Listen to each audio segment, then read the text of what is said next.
Bonjour à tous. Aujourd'hui, nous allons faire le récit de Sainte Gudule, qui est vulgairement appelée Goule, et qui est vierge et patronne de Bruxelles.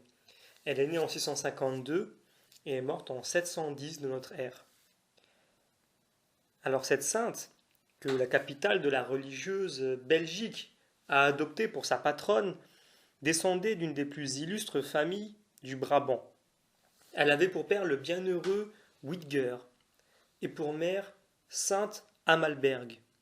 Sa sœur, sainte Reynalde, est aussi connue par sa sainteté et son martyre, comme saint Aimébert son frère, qui succéda à saint Vindician sur les sièges réunis de Cambrai et d'Arras. Dieu, dit-on, fit connaître à la vénérable mère quelle serait l'éminente vertu de cet enfant qu'elle portait dans son sein. Une nuit, pendant qu'Amalberg reposait, il lui sembla entendre ces paroles. Bannissez de votre âme les inquiétudes qui la fatiguent. Le fruit qui est en vous est un fruit précieux. C'est Dieu lui-même qui m'envoie du haut des cieux vers vous. Vous serez la mère d'une fille sainte. Je vous dis ces choses parce que c'est là le sujet de votre anxiété. Dès sa plus tendre enfance, elle s'attachera aux exercices de piété, et elle y persévérera jusqu'à la fin. Sa vie sera courte, et elle arrivera promptement au séjour de l'éternelle félicité. À son réveil, la bienheureuse mère leva les mains vers le ciel pour remercier Dieu de cette faveur qu'il venait de lui accorder. Peu de jours après, naissait, dans un lieu appelé Ham, auprès d'Alost, cet enfant de bénédiction, à laquelle on s'empressa de donner le sacrement de la régénération. Ce fut sa tante, sainte Gertrude, fille de Pépin de Landin, qui la tint sur les fonds du baptême. Quand elle fut assez âgée, la jeune Gudule alla rejoindre dans le monastère de Nivelles sa mère spirituelle, qui s'appliqua à la former à toutes les vertus de son âge. Une terre si bien préparée et cultivée par une main si habile ne pouvait manquer de porter des fruits de salut. Gudule, toute petite encore, ne se plaisait que dans les pieux entretiens, dans la lecture des livres de religion, et elle goûtait un bonheur inexprimable dans la méditation des divines écritures. Semblable, dit l'auteur de sa vie, à l'abeille intelligente, elle renfermait dans la ruche de son cœur le suc des fleurs des vertus pour en composer les rayons de toutes sortes de bonnes œuvres. La jeune vierge faisait de rapides progrès dans la perfection. Chaste de corps et d'esprit, affable envers tout le monde, d'une prudence admirable, elle excellait aussi dans la patience, l'humilité, la douceur et la piété. Rentrée dans sa famille après la mort de sainte Gertrude, Gudule fit la consolation de ses parents, qui ne pouvaient assez admirer les trésors de sagesse qu'elle avait déjà acquis. Comme sa sœur, sainte Reynelde, elle soupirait après le moment où il lui serait permis de se consacrer au service de Dieu. Aussi profita-t-elle avec joie de la facilité que lui laissèrent bientôt ses parents d'aller vivre dans une solitude paisible et ignorée. Le bienheureux Witger se retira vers la fin de sa vie dans le monastère de Lobs pour s'y préparer à la mort, et son épouse, sainte Amalberg, alla elle-même au ministère de Maubeuge pour attendre en paix le jour où Dieu l'appellerait à lui. Ce fut dans ce temps que sainte Gudule, après avoir, comme sa sœur, consacré à Dieu une partie de ses biens, se retira dans une ville appelée Morcel, à peu de distance de Ham. Pour rendre ses prières plus efficaces, elle y joignait ordinairement quelques pénitences corporelles, celle-ci entre autres. Quelque extrême froid qu'elle pût faire, elle allait en cette église les pieds nus, mais pour éviter la vaine gloire, elle se les couvrait par-dessus. Une fois donc que le prêtre de ce lieu s'en aperçut, il alla lui présenter ses gants pour les mettre sous la plante de ses pieds sur le carreau. Gudule les prit par modestie et l'en remercia, mais il ne fut pas sitôt retourné qu'elle les jeta à l'écart pour ne pas s'en servir. Et alors, par une merveille de Dieu, qui voulait faire paraître la vertu de sa servante, ses gants demeurèrent en l'air accrochés à un rayon de soleil l'espace de plus d'une heure. Ce lieu, où l'on voyait un oratoire élevé au Saint-Sauveur, devint en peu de temps comme le rendez-vous de tous ceux qui étaient dans la nécessité. Les pauvres venaient exposer leurs besoins à la sainte et recevoir de sa main les dons de la charité. Les malheureux trouvaient aussi des soulagements auprès d'elle et des consolations qui ramenaient la paix et la joie dans leur âme abattue. Tous, en un mot, quelle que fût leur affliction ou leur infirmité, s'efforçaient d'arriver jusqu'à elle dans la ferme espérance qu'ils avaient d'en être secourus. Et pendant que la vertueuse Gudule prodiguait ainsi des soins aux pauvres de Jésus-Christ, elle-même était soumise à une affliction bien pénible pour son cœur. Sans cesse l'esprit de ténèbres venait la troubler par mille pensées importunes. Tantôt il lui représentait la faiblesse de son corps, qui ne pourrait supporter longtemps les mortifications qu'elle lui imposait. Tantôt il lui montrait la difficulté, l'impossibilité même de persévérer dans le genre de vie qu'elle avait embrassé. D'autres fois, il s'efforçait d'entraîner le cœur de la jeune Vierge vers les vaines et frivoles affections de la terre. Mais sa ferveur, son courage et la constance de son âme la portaient aussitôt à recourir à la prière comme au plus puissant remède contre ces tentations du démon. Après ces épreuves qui n'avaient fait qu'augmenter encore ses mérites, Dieu remplit le cœur de sainte Gudule des consolations spirituelles qu'il répond d'ordinaire dans les âmes qui ont généreusement combattu pour son amour. Il lui accorda même le don des miracles. Ces faveurs spirituelles qui continueront auprès de son tombeau faisaient déjà la consolation des habitants de la contrée. Ils venaient se recommander avec confiance aux prières de la sainte et lui demander, pour eux-mêmes ou pour leurs proches, la guérison des maladies dont ils étaient attaqués. Un jour qu'elle sortait de l'oratoire de Morcel, une femme pauvre accourut vers elle, la suppliant de demander à Dieu la guérison de son enfant tout estropié. La sainte reçut avec bonté cette mère affligée, et, prenant l'enfant entre ses bras, elle adressa au ciel une prière. Presque au même moment, l'enfant s'agite, essaie de marcher et se jette dans les bras de sa mère, n'ayant plus la moindre apparence d'infirmité. Une autre fois, la sainte, étant en oraison, une femme toute rongée de lèpre la supplia de la guérir. Elle pria Dieu et étendit ses mains sur elle, et aussitôt la peau de cette malheureuse devint belle et parfaitement nette. Le bruit de ces guérisons se répandit rapidement dans tout le pays et attira encore auprès de l'humble Vierge de Morcel un plus grand nombre de personnes qui venaient réclamer son intercession auprès de Dieu. Ainsi s'écoula dans la pratique des vertus et des bonnes œuvres la vie de la bienheureuse Gudule. Déjà mûre pour le ciel, quoique dans un âge peu avancé, elle se préparait toujours avec ferveur à l'arrivée du céleste époux des âmes. Sans cesse, elle soupirait après ce séjour de bonheur où il lui serait donné de jouir de Dieu sans partage et de le contempler face à face pendant l'éternité. Elle s'endormit paisiblement dans le Seigneur le 8 janvier vers l'année 710. Ses funérailles furent célébrées au milieu d'un immense concours d'habitants de pays. Le remarquait surtout une multitude des pauvres, qui ne savaient comment exprimer la douleur que leur causait la mort de leur bienfaitrice. Tous, les larmes aux yeux, rappelaient les bienfaits et les secours qu'ils en avaient reçus, les consolations qu'elle leur donnait et les pensées chrétiennes qu'elle leur inspirait. C'est à Ham, près d'Alost, que fut enterrée sainte Gudule. Dans la foule, accourue pour assister à cette cérémonie, il se trouva un homme que l'esprit de cupidité tenta, et qui se laissa entraîner à un crime. Ayant remarqué que le corps de la sainte était enveloppé dans des étoffes précieuses, il conçut le projet de les enlever.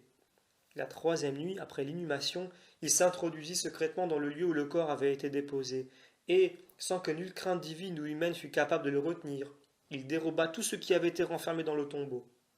À la nouvelle de ce sacrilège attentat, une indignation générale éclata dans toute la contrée. Saint Aimébert, évêque de Cambrai et d'Arras, et frère de sainte Gudule, prononça une sentence d'excommunication contre celui qui avait eu l'audace de violer un tombeau. Une maladie extraordinaire, châtiment visible du ciel, suivit de près cette condamnation. Elle força le coupable à reconnaître son crime et à l'expier par une sincère pénitence. Lorsque le corps de sainte Gudule fut porté en terre au village de Ham, un arbre qui était proche de là fleurit au milieu de l'hiver. Quand on voulut transporter ces reliques au collège de Nivelles, elles ne purent être tirées du lieu où elles étaient, mais lorsque l'on eut résolu de porter le cercueil à la chapelle du Sauveur, qui était à Morcel, où la sainte avait tant versé de larmes et prié si dévotement, l'on n'eut plus de peine à en faire la translation. Cette cérémonie fut signalée par un événement miraculeux, car l'arbre qui avait fleuri auprès de son tombeau, par une vertu divine, s'arracha de lui-même du lieu où il était, et s'alla transplanter, tout couvert de fleurs, devant la porte de cette église, ce qui excita l'empereur Charlemagne à faire bâtir une maison religieuse en l'honneur de la sainte. On raconte qu'un jour, ce prince, étant à la chasse de l'ours, en poursuivait un de prodigieuse grosseur, qui, ne pouvant plus échapper des mains des chasseurs, se jeta dans cette église. Et depuis, cet animal ne voulut point abandonner ce lieu, mais demeura parmi ces sages vierges, non comme un ours furieux, mais plus doux qu'un agneau. Le corps de sainte Gudule reposa longtemps dans la chapelle du Sauveur à Morcelles, où elle avait souvent répandu son âme en prière devant le Seigneur. L'empereur Charlemagne y fonda lui-même un monastère que les Normands détruisirent durant leur invasion. Toutefois, ces précieuses reliques y restèrent jusqu'en 996, époque où Charles de Lorraine, frère du roi de France Lothaire, les fit transporter dans l'église de Saint-Géry, à Bruxelles. Dans la suite, l'évêque de Cambrai les transféra dans celle de Saint-Michel, qui a pris depuis le nom de Sainte Gudule. C'est de là que les hérétiques les enlevèrent pour les disperser avec celle de beaucoup d'autres saints en 1579, année tristement célèbre par tant de sacrilèges profanations. On en put sauver une petite partie qui se trouve aujourd'hui sur le maître-autel de la belle cathédrale de Bruxelles, dédiée à notre sainte. On a représenté Sainte Gudule travaillant à un métier à broder. Sa coiffure semble entourée d'une couronne de laurier. Un ange entretient sa lampe, que le diable s'efforce d'éteindre. Cette lampe est le plus souvent une lanterne, ou falot, car on raconte d'elle ce qu'on leur raconte de Sainte Geneviève, à savoir que, se rendant à l'église dès le chant du coq, le démon, impatienté de la voir si matinale, s'avisa de souffler la lumière conductrice. Mais le bien puni, ce fut lui, puisqu'un ange vint mettre fin à ses méchants tours, à moins que l'on ne préfère voir dans cette lampe ce falot ou cette lanterne, le symbole sous lequel l'Évangile lui-même désigne les vierges sages et leurs imitatrices. On trouvera encore notre sainte dans un même groupe formé par elle, sa mère, sainte Amalberg et sa sœur, sainte Renelde ou Rénilde. Alors, que dire au sujet de la vie de sainte Gudule? Eh bien, s'il y a une morale à tirer pour nous, eh bien, je pense qu'il faut tirer celle de cet appel que Dieu a fait à ses parents et qui leur demande, plutôt qu'il les prépare justement à la destinée divine de cette fille qui va connaître forcément une enfance différente de celle des autres. Et en fait, quand on regarde bien, tout parent est appelé à donner une éducation chrétienne à ses enfants, à lui préparer justement ce chemin qui mène jusqu'à la vision béatifique. Aujourd'hui, dans notre époque, où nous exaltons un petit peu la liberté, à tel point que nous en perdons peut-être les principes de base, les limites aussi, qui doivent régir justement cette liberté afin qu'elle reste saine, qu'elle reste maîtrisée et qu'elle reste surtout raisonnable. Eh bien, nos enfants, nous devons, parce que c'est la volonté de Dieu, les éduquer dans une foi chrétienne. Nos enfants ne nous appartiennent pas. C'est quelque chose que quand on essaie de l'expliquer à des parents, eh bien, il y a des fois de l'incompréhension, voire de la stupeur. Quand on dit à un parent, vos enfants ne vous appartiennent pas. Vos enfants, Dieu vous les confie. Parce que sans Dieu, il ne pourrait pas y avoir la vie.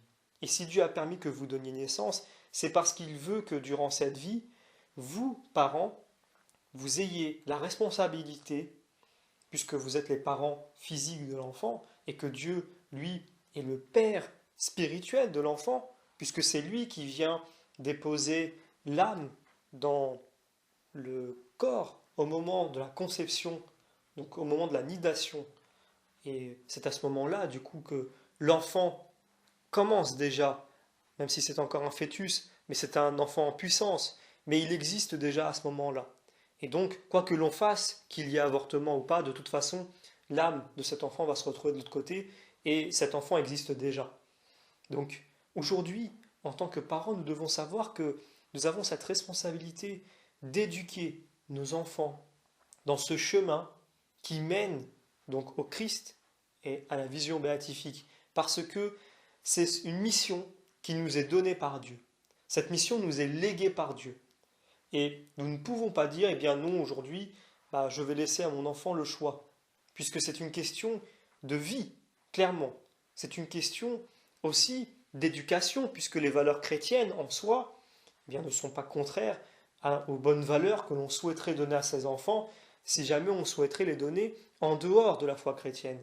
Aujourd'hui, on souhaite avoir quand même un minimum au niveau des enfants d'empathie, de respect, d'amour, de partage, d'être dans la vérité, de ne pas aimer l'injustice, de ne pas aimer le mal, de ne pas aimer la violence, etc. etc. Finalement, ça rejoint la foi chrétienne.